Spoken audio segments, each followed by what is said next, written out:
We still have the same vision that we started off with. We still have the same idea of, keeping a wine shop like ours open in the community so people can experience this type of service and enjoy very well-made wines. That was Danine Lewis, co-owner of Harlem Wine Gallery. And this is Epicenter NYC. We connect our communities to news, information, and each other. I'm your host, Amber Castillo.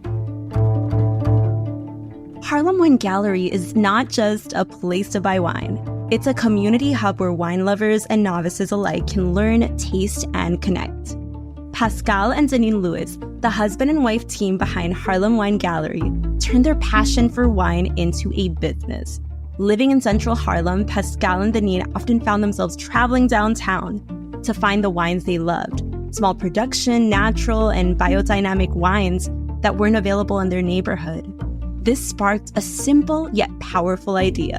Why not open a shop in Harlem that offers these unique wines and shares their passion with the community?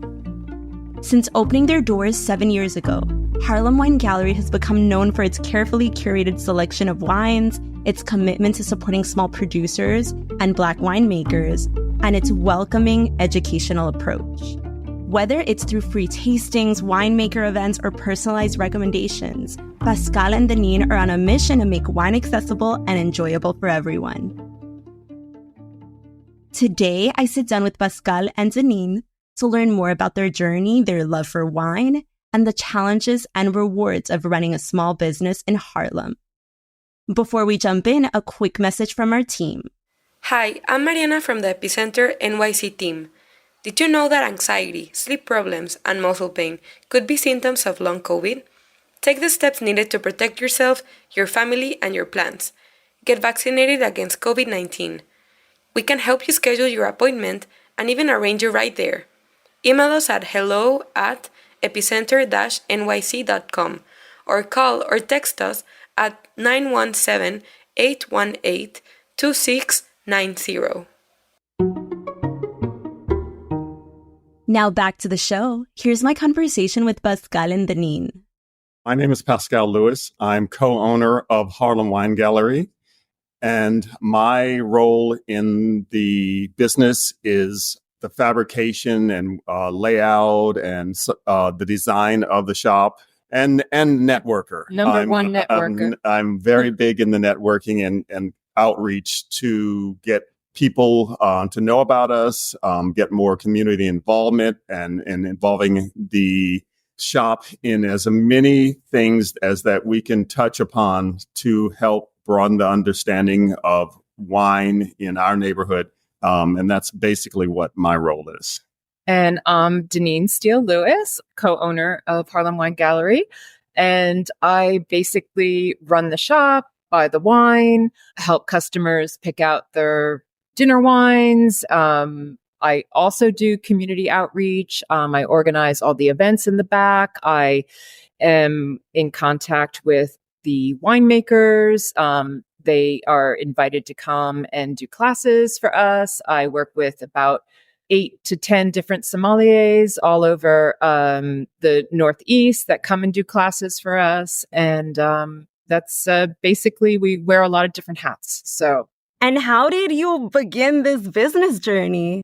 Well, that's an interesting story because, to us at least, because we were not in the wine business. We had nothing to do with wine except for enjoying it. We often found ourselves going downtown. We live in Central Harlem, and we found ourselves going downtown to buy our wine. And it dawned on us, we're like, why are we leaving our own neighborhood and going downtown to buy wine? We need to buy wine that we want to drink here. What are we going to do? Let's open a shop. So it was as whimsical as that. And here we are, 7 years later.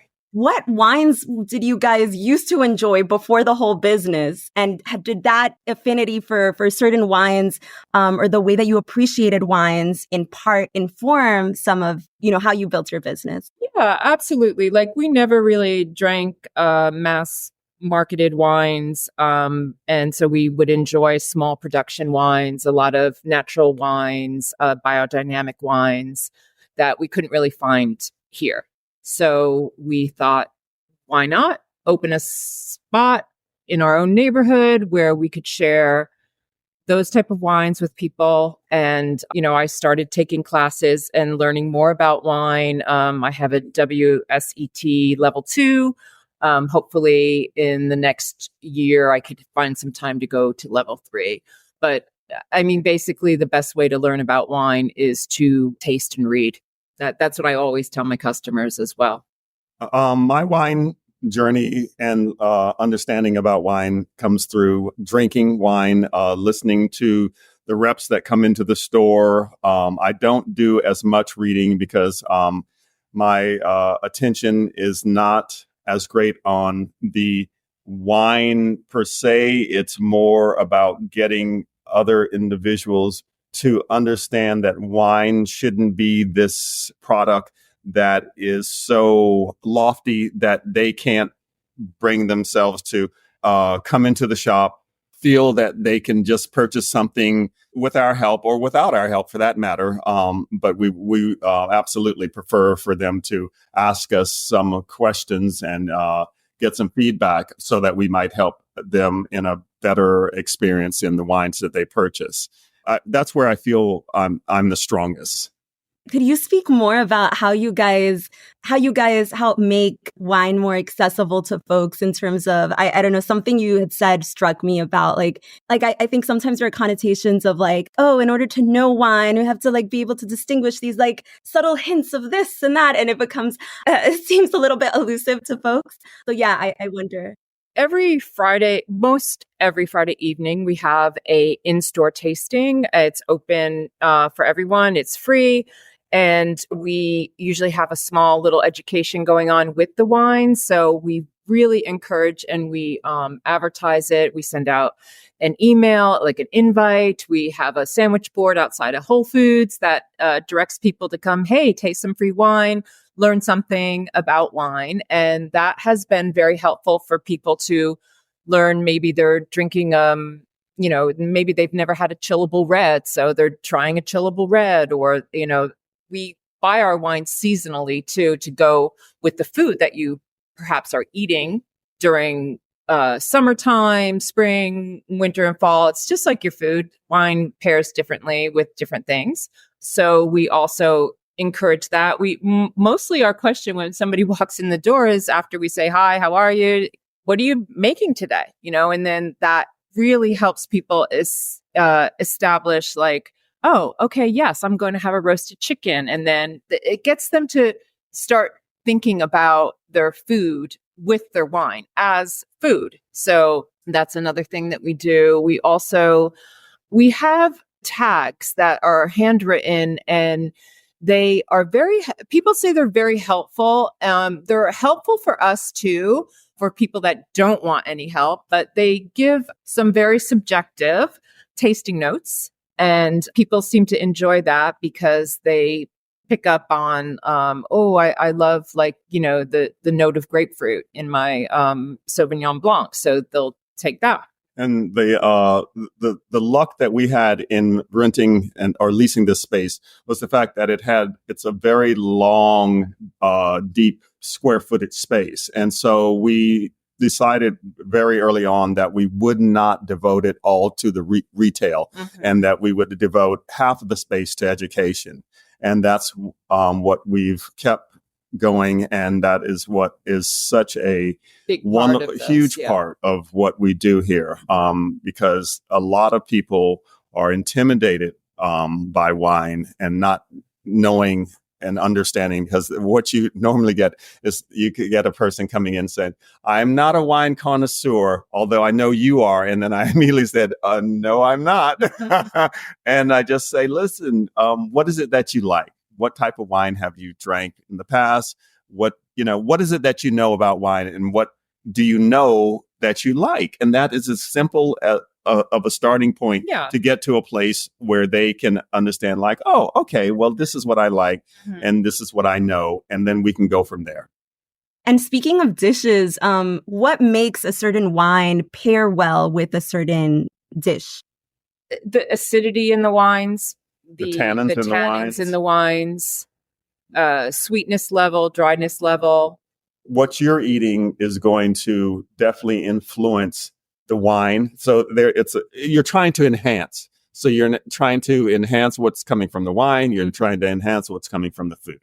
And my own personal rule of thumb is what grows together goes together. So I like to, if somebody says that they're having Italian food, we'll walk right over to the Italian section. I don't always do that, but I tend to go that way.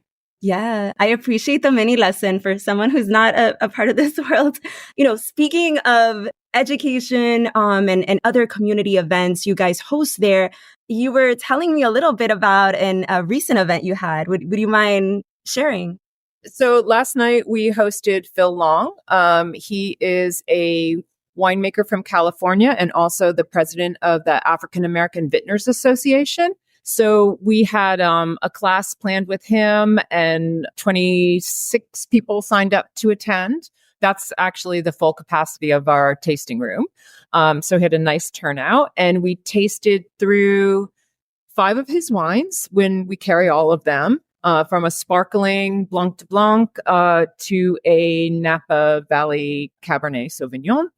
And he told his wine story of how he got started. He started making wine in his garage with his wife. And then now he is a small commercial winemaker, not making wine in his garage any longer.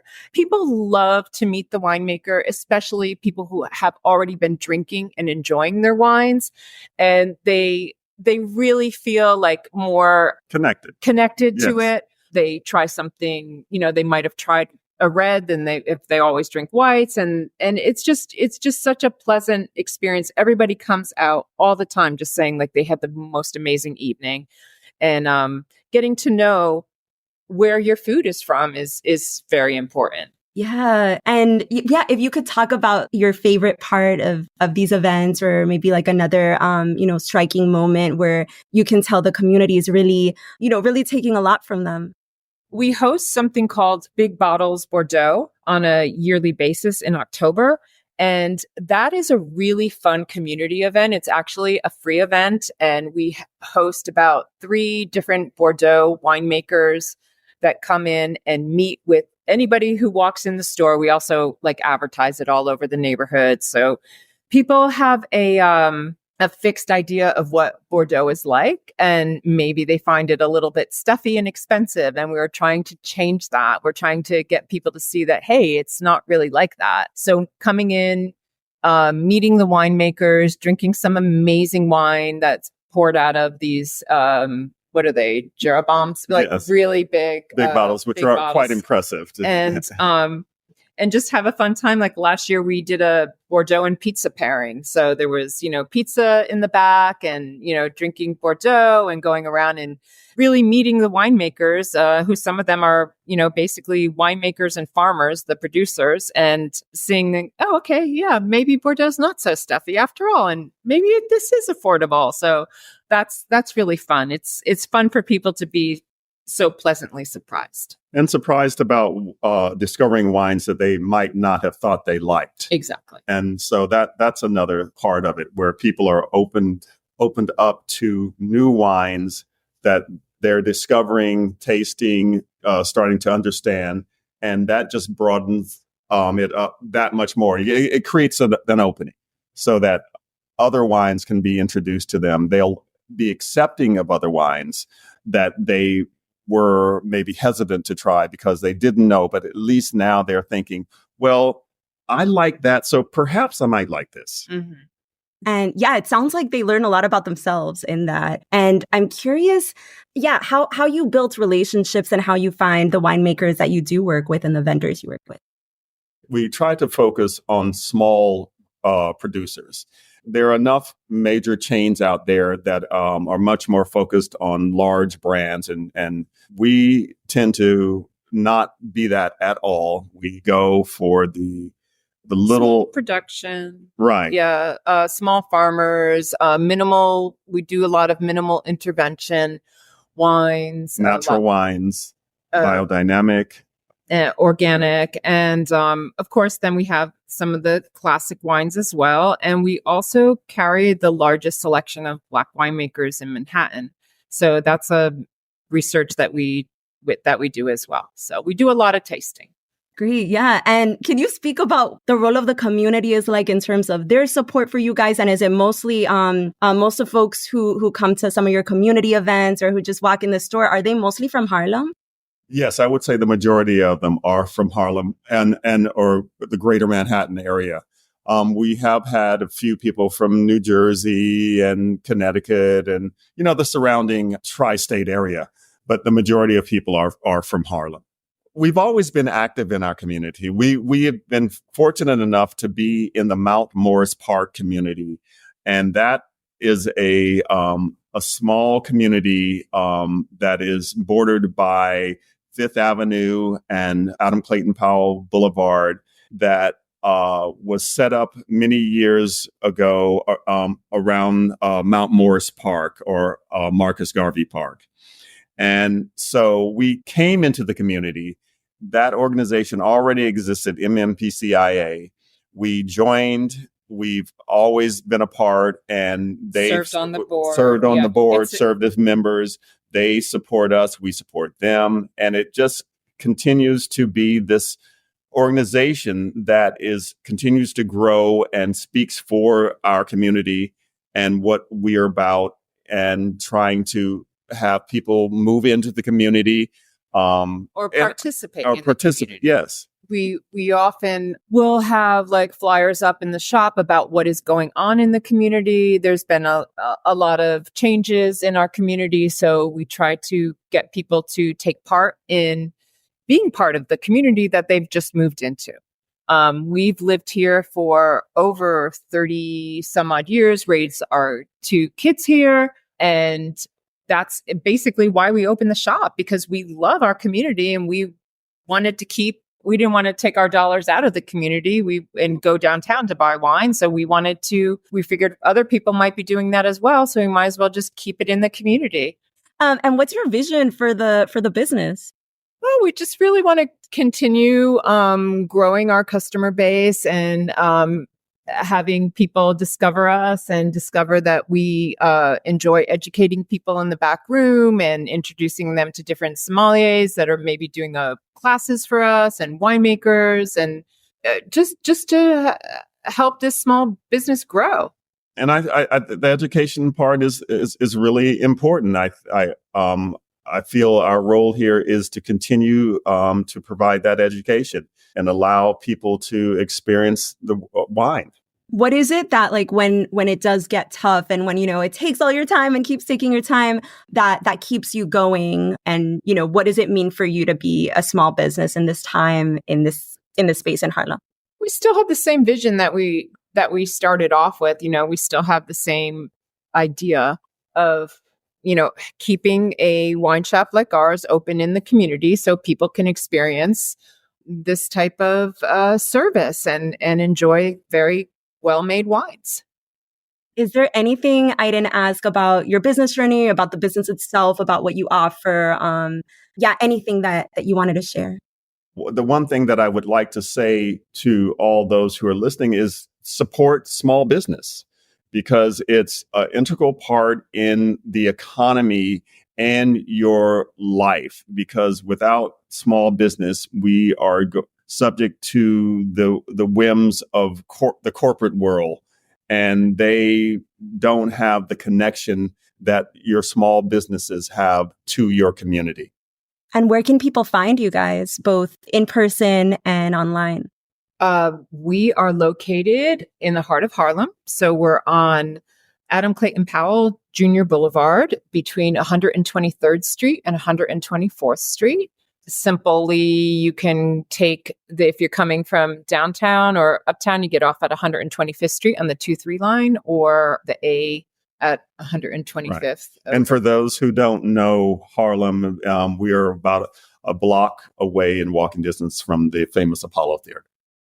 You can learn more about Harlem Wine Gallery by visiting harlemwinegallery.com or by following them on Instagram at Harlem Wine. It's a great way to keep up with their tastings and other events. And if you know of a local business that you think Epicenter should feature, let us know. Drop us a note at hello@epicenter-nyc.com. That's all for today.